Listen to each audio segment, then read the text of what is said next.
이시브리핑 귓속말. 예, 간지럽히는 것 같죠? 귓속으로 살살살살 얘기하듯이 시장 증시도 귓속말 하듯이 소곤소곤거립니다. 이 소곤소곤이 또 4월에는 변화가 오겠죠. 지금 했던 시장은 계속 소곤소곤거리고 있다 라고 보시면 될 것 같습니다. 먼저 첫 번째 미국 ISM 제조업지수가 전일 발표됐는데 소폭 하락을 했습니다. 철강 제품별 가격 및 추이가 전망이 됩니다. 추이 전망, 그 다음에 카프로 금호석유의 주가. 최근에 증시에서는 정말 업종도 같이 가지 않고 수출업종이라고 해서 수출업종이 다 가는 게 아니고 내수라고 해서 내수가 다 가는 것도 아닙니다. 또한 같은 업종 내에서도 현대건설은 가고 현대산업은 안 가고 그런 것처럼 업종 내에서도 정말 다릅니다. 그렇기 때문에 각자 도생의 장세다. 그럼으로써 시장에서 준비하고 공부하고 할 게 정말 많은데 선택하기가 너무 어려워요. 과거하고 정말 다른 겁니다. 그래서 일반적으로 과거의 개인 투자자분들이 차트나 수급을 갖고 했던 형태하고는 정말 다릅니다. 전일 마감 코멘트 시간에 중요한 설명을 해드렸는데 그 설명을 여러분들이 참고하시면 좋을 것 같습니다. 화학 제품 같은 경우도 워낙에 많잖아요. 뭐 대표적인 게 에틸렌이 있고 뭐 프로필렌이 있고 다양한 화학 제품인데 그 화학 제품들 전망치도 쉽지 않고 근데 그 화학 제품별로의 주가 움직임도 워낙 다릅니다. 그래서 그것에 대한 설명을 좀 드리고자 합니다. 자, 첫 번째 ISM 제조업 지수입니다. ISM 제조업 지수는 지난달은 뭐 예상치를 대폭 상회했잖아요. 근데 이번 달은 우리는 예측을 어느 정도 했죠. 어떤 식으로? 제가 얘기했던 팁 중에 하나가 예상치를 대폭 상회하거나 대폭 하회하면 그 다음은 예상치를 뛰어넘지는 것보다는 오히려 좀 둔화된 거다. 오히려 축소되거나 이럴 것이다. 반대로도 대폭 예상치를 하회하면 오히려 더 나락으로 가는 게 아니라 이제 좀 반등 좀 나오겠군. 네, 이거죠. 지난달에 최근 몇 개월 동안 대폭 예상치를 상회했습니다. 4개월 연속. 그러다가 이제 이번에 발표된 거는 예상치하고는 부합을 한 상태고 지난달보다는 소폭 둔화된 상황입니다. 이 ISM 제조업 지수가 뭐 지난달보다 소폭 둔화했다고 해서 이제 막 꺾이는 거예요? 예, 이렇게 물어보시면 그거는 아니죠. 예, 그러니까 고점권에서 좀 축소가 좀 됐다 이렇게 봐야 되는 거고요. 50을 하회한다 이 얘기는 못합니다. 예, 무슨 50을 하회할 수 있겠습니까? 지금 당장. 예, 그러니까 다만 주춤거리는 뜨거웠던 것이 잠시 소강 상태 정도 들어갔다 이렇게 보시면 될 것 같습니다. 철강 제품 유통 가격에 대해서 살펴보겠습니다. 여전히 최근에 철강 업체들이 뜨거운 핫 이슈이기도 합니다. 뭐 예뿐이 아니죠. 철강주 더 간다 못 간다 말들이 많습니다. 근데 보면 제가 여러분들에게 이 얘기를 한 적이 있을 겁니다. 네 바퀴로 한 바퀴, 두 바퀴, 외발 자전거, 두발 자전거. 그 다음에 세 발의 경우는 3륜차, 네 발의 경우에는 4륜차. 안정감이 훨씬 더 있잖아요. IT 쪽에서 그 다음에 차하고 배하고 그 다음에 철강하고 화학이라고 있잖아요. 지금은 먼저 시장에서 뻗어나가고 있는 건 반도체입니다. 누가 뭐래도 반도체입니다. 스마트폰, 휴대폰 정보 이쪽은 뻗어나가긴 했습니다만 사실 반영이 실적 반영이 아니라 기대 반영이고요. 실적 반영 및 실적으로 나타나는 건 반도체죠. 차조선은 아니고요. 그렇다면 실질적으로 전방 산업이 정말로 좋아서 경기가 좋고 수출 동향에도 뭐든 전방 산업이 좋다면 이 철강의 산업재, 화학이 분명 좋아야 될 텐데 이게 뒷받침되는 게 과연 될까? 이거에 대한 의구심을 갖는다 했죠. 자, 철강 부분을 보면 전년도 2016년도부터 1차 상승을 강하게 해놓고 강한 눌림을 받았습니다. 브렉시트 때. 그리고 다시 7월 하반기부터 계속 살아났거든요. 그러니까 1, 2차 상승기로 보시면 되죠. 근데 이 상승기 나오고 지금 또다시 상승이 나온 상태에서 지난번에도 한번 얘기해드렸어요. 전체적으로 둔화되고 꺾이는 모습이다. 단 그때 둔화되는 모습이었잖아요. 급격히 꺾이는 모습인데 지금은 철근은 유독 다른 제품에 비해서 덜 꺾이고 양호하다고 했어요. 국내 시장에서도 철근 가격 보면 철근은 오히려 다른 애들은 소폭씩 다 꺾거나 둔화되고 있을 때 철근은 괜찮다라고 했죠. 중국의 제품 가격이 영향이 크기 때문에 우리가 많이 참고를 하는데 중국 제품의 유통 가격은 열연이든 냉연이든 전체적으로 가격 탄력이 둔화됐습니다. 국내 시장도 마찬가지예요. 다만 철근만 좀 양호한 모습이죠. 이것이 추이가 계속해서 떨어져서 이렇게 될지 아니면 눌렸다가 다시 올라갈지 이거에 대한 전망을 좀 해야 되는데 지금 제가 보는 관점에서는 다시 눌렸다가 고공행진할 만한 가능성은 희박하지 않나라고 봐요. 그 이유에 대해서 설명을 하나씩 더 알아보도록 하겠습니다.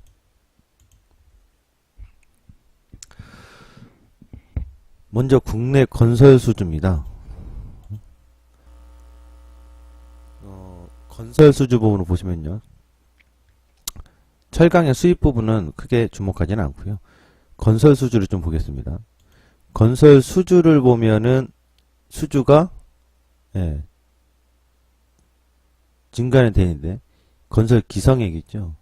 그래서 건설 부분에 있어서는 국내도 그렇고 건설 수주와 기성액에서 좀 증가 추이란 말이에요. 최근 몇 년간에. 그럴 것이 일단 민간의 분양 아파트 시장이 공급이 엄청나게 늘어날 것을 예측하고 있죠. 예측되는 게 아니라 전망이 그렇게 되고 있잖아요. 그 부분에 있어서 제가 그 철근에 대해서는 긍정적으로 얘기한 겁니다. 그러니까 차기 정부가 들어오면 민간 분야는 그렇다 치더라도 공공 분야는 확대할 거라고요. 공공이든 민간이든 철근은 갖다 써야 되는 거 아니겠습니까? 그것 다 내진 설계까지 얘기했고요. 다만 건설업체의 그 아파트, 주택 시장에 대해서는 저는 좀 부정적으로 본다라고 했어요. 아파트 가격이 폭락이 오든 아파트 분양 시장이 얼어붙든 그건 중요하지 않잖아요. 그쵸?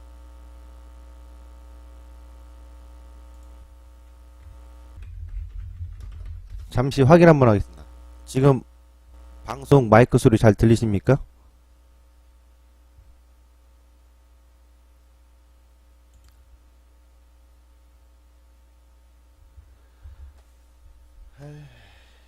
처음부터 그랬습니까? 다시 해야 되나?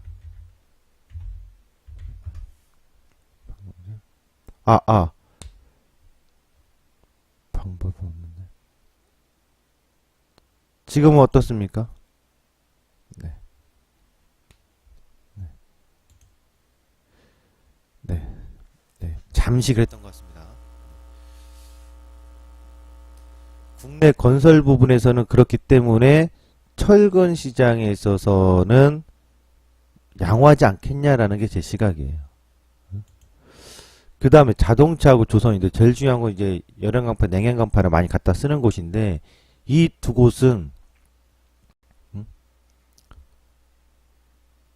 좋지 않다고요. 조선소의 수주도 그렇고 건조도 그렇고 자동차 생산과 수출도 그렇고 그러니까 이 두 곳에서는 그닥 전망이 밝다라고 보기엔 상당히 어려워요. 밝아질 것 같다고 볼 수도 있지만 전체적으로는 올해 2분기, 3분기 이어지면서는 전체적으로 어떤 반전의 신호가 오면 몰라도 반전의 신호가 올 가능성은 현재로서는 희박하다고 봐요. 어제 이제 미국에서 나온 얘기 중에 자동차 연간 판매량에 대한 전망치가 계속 낮아졌죠. 전년도 12월에는 미국 북미 시장에서 1800만 대의 전망이 나왔다가 그것이 점진적으로 1, 2월 달에 1700만 대로 줄어드는데 이번에 발표된 자료에 따르면 전망입니다만 1700만 대가 안 된다. 미국 북미 시장이 1680만 대 수준밖에 안 될 것이다라고 전망이 나왔거든요. 그래서 자동차 시장에서의 판매가 그렇게 준다면 우리나라 업체도 당연히 타격이 있을 거라고요. 꼭 전체 시장이 판매가 줄어든다 해서 국내 자동차 업체가 타격받는다. 이 논리는 비약이긴 합니다만 그래도 북미 시장에서 현대차가 가지고 있는 비중에 있어서 전체 총량이 줄어든다면 그 영향은 불가피하지 않겠냐라는 건 우리가 생각해 볼 수 있는 부분이지 않습니까?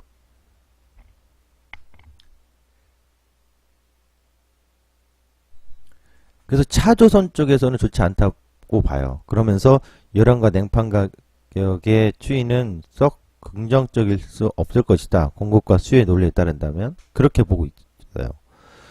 그래서 보면 처음에 보다시피 철근 가격만 좀 유독 양호하고 다른 제품 가격들은 좀 가격 둔화가 빠르다는 거죠. 최근에 철강 뉴스를 보시면요. 주목할 것은 일단 중국의 3월 철강 PMI가 좀 하락했다는 것과 미국에서 포스코 후판의 관세를 11.7% 부과했다는 겁니다.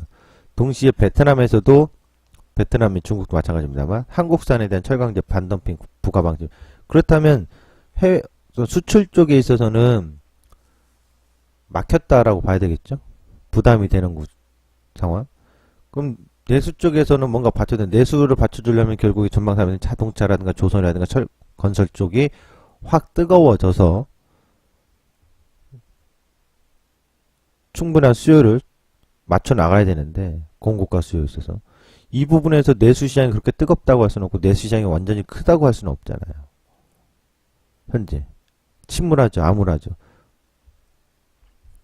11.7% 예상보다는 적게 나왔다고 합니다만 그럼에도 불구하고 사실상 영향은 부정적인 영향이 불가피할 것이다. 이렇게 보는 게 맞습니다. 철강 뉴스 또 하나 보면요. 철근가 협상이 출발부터 단기로 29일부터 지난달부터 이제 철강 제강사들하고 건자재 회사들하고 협상이 들어갑니다. 철근 가격. 저게 중요하죠. 저 철근 가격이 이제 어떻게 결정되느냐에 따라서 제강사들의 이익 부분이 상당히 중요하기 때문인데 그래서 지난번에 종목 브리핑 시간에 또 얘기했던 것 중에 하나가 대한제강하고 한국철강에 대한 주목이었잖아요. 앞으로도 계속 주목을 좀 해야 될 필요성이 있는 종목입니다. 인도 시장도 냉형 반덤핑. 그러니까 지금 세계 각국이 다 반덤핑 관세 얘기하고 있어요. 보호무역에 대해서. 그리고 포스코하고 현대제철은 3월 30일 날짜로 열연 가격에 대해서 동결을 했습니다. 가격 인상은 어렵다.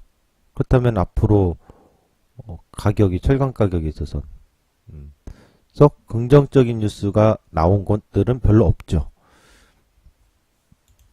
주가를 한번 보겠습니다.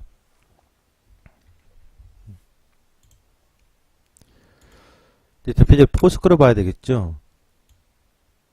딱 보시면 지금 이 화면에 2015년도부터 쭉 14년도 9월달부터 하락하고 반등 나오고 누르고 오르고 우리 자료 봤던 것처럼 지금 철강 가격의 유통 가격의 흐름과 굉장히 유사하죠. 다시 한번 보겠습니다. 여러분들 2013년부터 쭉 빠지고 2010년부터 반등 나오고 그렇죠? 지금 포스코가 쭉 그런 과정이잖아요. 그렇다면 지금 30만원대를 저가 매수다라고 하기는 어렵고 이때 당시가 저가 매력이었고 지금은 좀 부담을 갖고 있는 국면이고 일부 차익 매물을 막거나 향후 시황 전망에 따라서 어떤 철강 업체들의 유통 가격에 대한 추이에 따라서 변화가 올 수 있는 구간이기 때문에 이 자리는 사실상 공격적인 트레이딩 자리가 되지 않죠. 박스적으로 등락을 한다거나 좀 기간 조정 거치는 과정으로 지켜봐줘야 되겠죠. 현대제철입니다. 현대제철은 이제 왜 더디냐? 당연히 자동차, 현대차 그룹하고의 연관성이 크기 때문에 순수 철강 업체의 포스코하고는 좀 다른 관점이라. 그러니까 현대차 그룹이 잘 나가면 현대해철이 잘 나가고요. 그렇죠? 현대제철은 전년도에 오르고 누르고 오르고인데 결국 포스코하고는 달랐다. 포스코는 누르고 전고점을 돌파하는 상승했습니다. 얘는 빠지고. 그렇다면 결국 65,000원이 강력한 저항점 인식하고 있다는 거 그동안에 얘기해드렸는데 결국 저항점에서 밀리잖아요. 기술적 반등이 있을 수 있으나 현재 전망 자체를 밝게 봐주기는 어려운 거죠. 가격도 동결한 상태에서 연한 가격. 그리고 동국제강을 보면 후판 가격에 대해서 포스코에 관세를 매겼으니 동국제강도 전년도의 가격 상승에 따라서 가파른 상승을 보여줬습니다만 지금은 추가로 갈 거냐 말 거냐의 고민스러운 상황.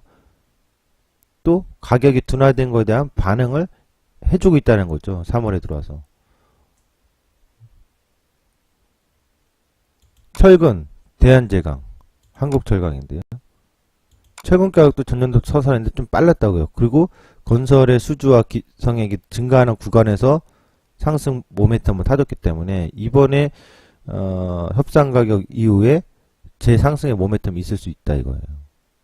가능성은 뭐 거두 꺾일 수도 있겠습니다만 지금은 오히려 철근의 제강사들이 좀 유리한 국면이다. 전체적으로 철강업체는 좀 다운될 국면이고요. 이렇게 좀 봐야 되겠죠. 이게 과거하고 정말 다른 건 같은 철강 업종 내 철강뿐이 아니라 모든 업종 같은 업종 내에서도 정말 무식하게 달라요. 조선이 안 좋은데 어떻게 동국제강이 이렇게 잘 가죠? 그러니까 단기적으로 장기 추세 상승의 어떠한 가치적인 그 흐름이 반영이 아니라 최근에 대한민국 증시는 지수는 그냥 박스 안에 가둬놓고 그 안에서 요거가 된다 싶은 종목은 빠바바바박 띄워버려요. 안 된다 싶은 종목은 죽으라고 밟아요. 아주 끝도 모를 정도로 밟아버린다고요. 2011년도 4만원 때부터 계속 틈을 안 줘요. 반등 줘도 다시 밀리고 쭉 빼요. 지금 몇 년째 뺐잖아요. 이거 동국제강 잡은 사람들은 지금 거의 다 골로 갔을 거라고요. 근데 지금 이 구간만 보면 너무 해피해 보이거든요.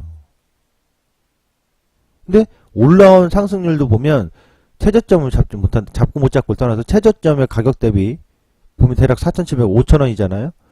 뭐 단기간에 뭐 200% 가까운 상승을 보여준다고요. 그러니까 최근에 이러한 각자 도생의 장세를 가면서 구간에 대해서 대응이 중요하다고 저는 생각해요. 전년도의 시황이나 전전년도의 시황처럼 시황의 구간에서의 터닝 포인트들에서 또 중요한 포인트를 잡아야 되고 또 그 안에서도 업종과 어떤 선택이 있죠. 정말 중요하다고요. 요즘은 이런 각자 도생이 계속 이어지고 있기 때문에 선택을 제대로 초이스를 못하면 속상하기도 하고 아쉽기도 하고 그래서 꼭 포트라는 구성을 가는 게 저는 현명하다고 봐요. 효율적이고. 근데 이런 식으로 가면은 일반 개인 투자자뿐이 아니라 전문가 그룹들도 사실상 되게 어려워. 그래서 제가 누누이 공부하고 있는 것 중에 하나가 뭐냐면 차트를 매일 보고 돌려보는 건 당연히 해야 되는 기본적인 거지만 그 외에 통계 자료를 계속 구하는데 이게 비용이 상당히 많이 들어가요. 시간에 대한 비용도 들어가지만 웬만한 통계 자료들을 보려고 하면은 찾는데도 시간이 들어가지만 좀 전망치죠? 전망치에 실시간에 이거 보려고 하면 비용이 많이 들어가요. 왜 다 유료화예요, 유료화. 예전에는 무료화였던 것들이 유료화로 자꾸 바뀌니까 뭐 종목 업종 보세요. 대표적으로 IT만 해도 IT 반도체 있지, 디스플레이 있지, 그 다음에 스마트폰 판매 이런 거 봐야 되지, 또 거기에 나온 관련 부품 같은 거 다 가격 봐야 되지, 또 철강만 오늘 보더라도 그렇죠. 화학업종은 더 많아요.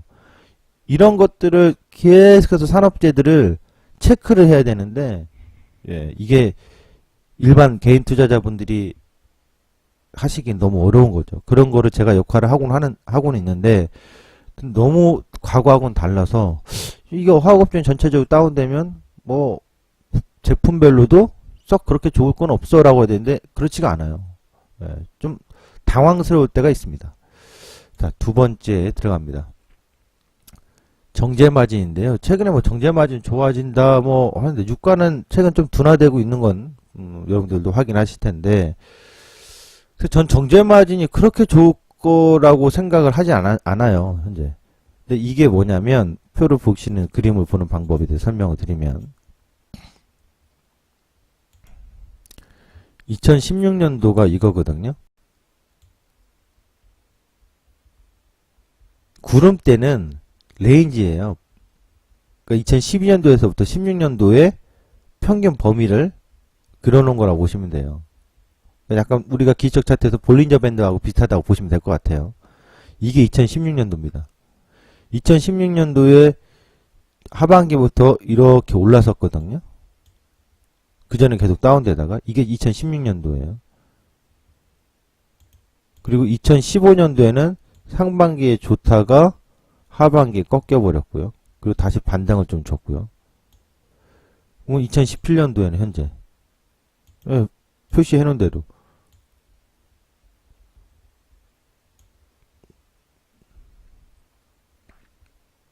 고공행진이 아니잖아요. 다운이죠. 2012년도, 10년도 했을 때는 지금 보면 15, 16년도에 둘 다 15, 16년도의 특징은 뭐냐? 하반기에 반등을 좀 보여준 거. 15년도에는 보면은 상반기. 2010년 상반기 하락. 2017년도는 어때요? 상반기 지금 하락이거든요.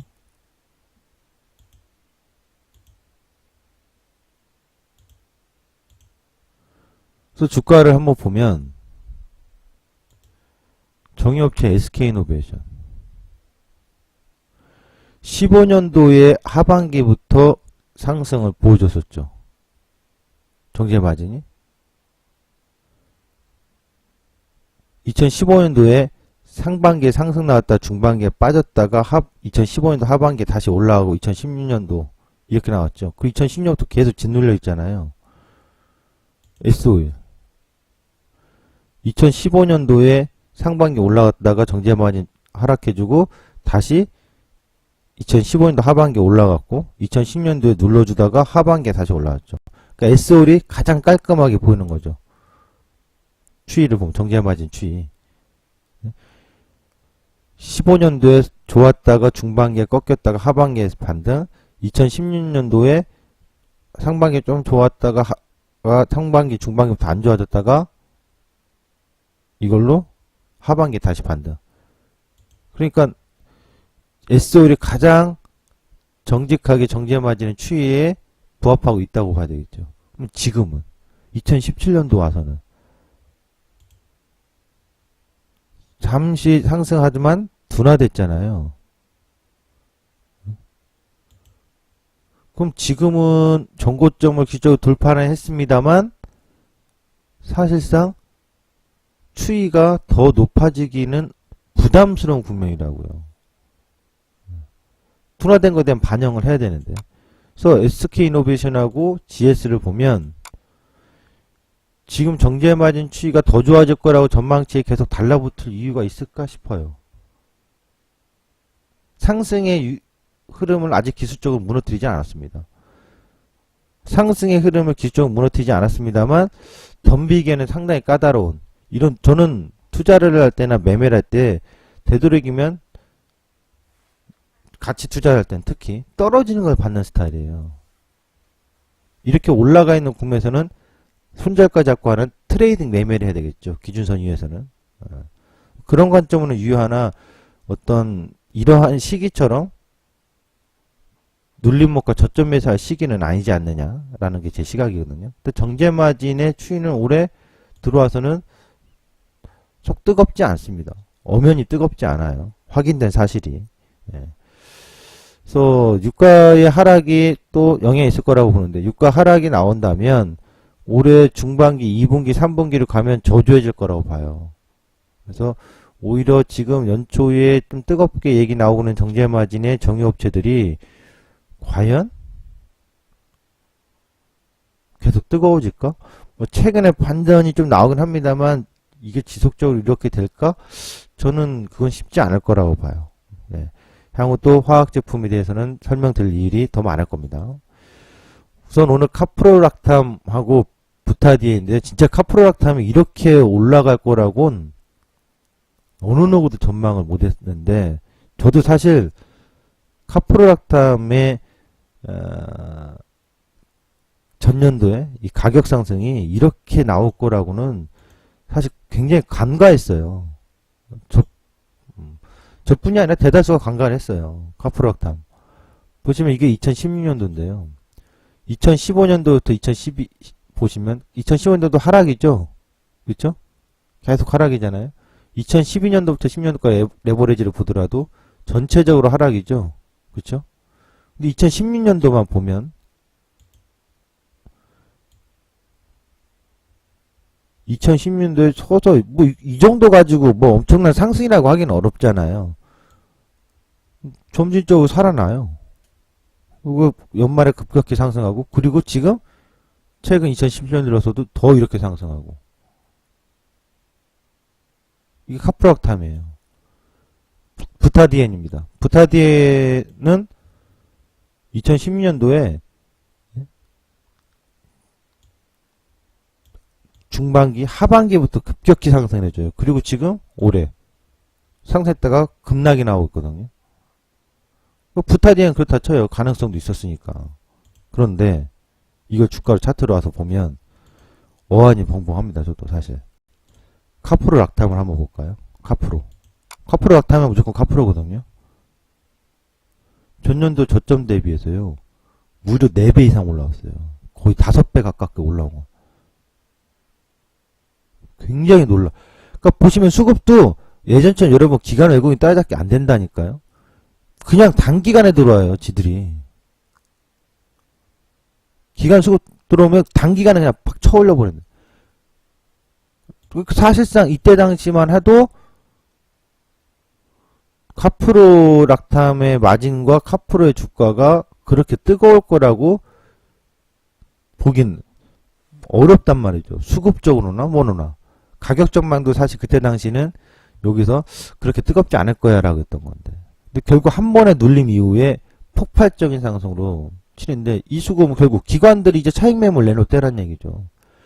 급하게 들어온 상황에서 기관들은 언제든지 후려쳐 먹어도 수익일 테니까, 수급적으로 눌림.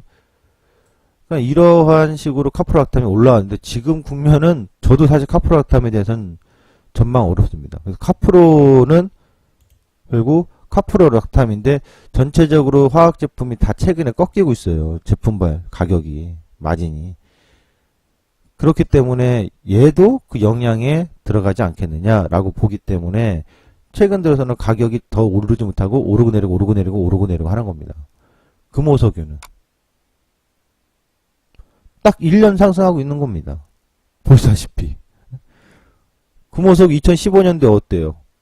빠져내려갔잖아요. 2015년도에 빠져내려가고 2016년도에 하반기에 급등을 하고, 주가의 흐름을 보면 2016년도에 급등하고 최근에 부타디엔 가격 급락 나오면서 급락에 따른 차익 매물 나오고, 구간별 이게 항상 산업재들은 철강재라든가 화학이라든가 IT도 마찬가지지만 결국에 이 유통가격들, 소재 유통가격들의 마진의 추이들이 시장에 굉장히 그 영향을 고스란히 반영해 주는데, 최근 화학 제품들은 최근 단기적으로는 전반적으로 가격이 좀 둔화되거나 다운되고 있다는 거고, 이것이 더 지속될지 여부는 좀 지켜봐야 되는데, 저는 화학 제품에 대한 지속 여부는 아직은 뭐라 말씀드리긴 어렵습니다만 정제 마진 쪽에서는 지속되기보다는 2분기, 3분기로 들어가면 둔화될 가능성이 높다라고 봐요. 그 점을 좀 주목했으면 좋겠습니다. 지나고 보면은 되게 아깝게 느껴지죠? 와, 저런 거 잡았어야 되는데, 카프로락탐. 네. 늘 공부하면서도 저도 스스로 느낍니다. 저 때 왜 저걸 공부했을 때 왜 간과했을까? 사람들이 우와 지금 떠들고 있는 것들에만 호응을 했을 때 따라가는 게 투자가 아니고 저런 시점 남들이 간과하고 있고 별로 알려지지 않을 때 좀 지켜봤을 텐데 작년에도 지켜는 봤는데 사실 카프로락탐이 저렇게까지 반응을 할 거라고 전혀 뭐 예상은 못했다. 예상을 벗어난 거죠. 예, 그런 관점이 좀 있었다라는 걸 참고해 주시기 바라겠습니다. 완벽하면 좋은데 완벽할 수는 없어요. 네. 코스피 200지수 전략 제가 이거 다시 한번 설명드리자면 저는 아직도 좀 여기서 어제 양봉이 나왔는데 그냥 바로 무너지기보단 좀 더 기다가 이러게 되지 않을까 싶어요. 지금 이 전략에 대해 설명을 드리면 선물지수 갖고 보면 어떻게 보냐 현재 이 상황이잖아요. 여기서 뭐 눌렀다 튀었다 눌렀다 이런 식으로 아니면 올랐다가 눌렀다가 이런 식으로 제가 예상할 확률인데 누르는 거를 또 보고 있군요. 이번 구간에서도 4월 초에 지난 여기 3월 이때처럼 네. 그런데 뭐가 다르냐면 차이점이 튀었다가 흔들다 누르든 뺐다가 떴다가 누르든 누르는 건 한 가지인데 뭐가 제 생각에는 빛날 것 같냐면 설마 이 상태에서 이거는 이걸 쓸 수 있어요. 그러니까 결국 파란색 계통의 초록색과 파란색 계통의 계열이나 빨간색 계통의 계열이나 뭘 보고 있는 거예요? 이 갭 메우는 과정을 보고 있다고요. 그래서 이 기준선 1갭, 2갭, 3갭인데 3갭은 메우는 거는 보고 있는데 단기적으로 2갭까지 메울 수도 있어요. 잘하면. 근데 주황색식으로 바로 이렇게 됐다가 튀었다가 이런 식으로 갈지 아니면 흔들고 지지고 복구하다가 이렇게 됐지. 이 전략이에요. 이게 4월의 단기 전략이에요. 이번 주에 판가름이 날 수 있다고. 아니 어쩌면 오늘 날 수도 있고 오늘 많이 이렇게 되면 주황색일 수도 있는 거고 근데 주황색처럼 가려고 하다가 꺾었 눌렀다가 반등 주고 이래버리면 올라갈 거라 생각하잖아요. 아니 올라갈 거라 생각하지 마요. 이렇게 되는 거라고.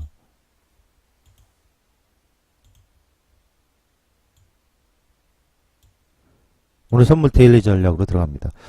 어제 이제 주중 전략에서 설명은 이 범위 안에서 283.50 어제 283.20까지만 왔었잖아요. 이런 전략 그대로 이 가격 라인들은 보시고 오늘 하루는 이겁니다.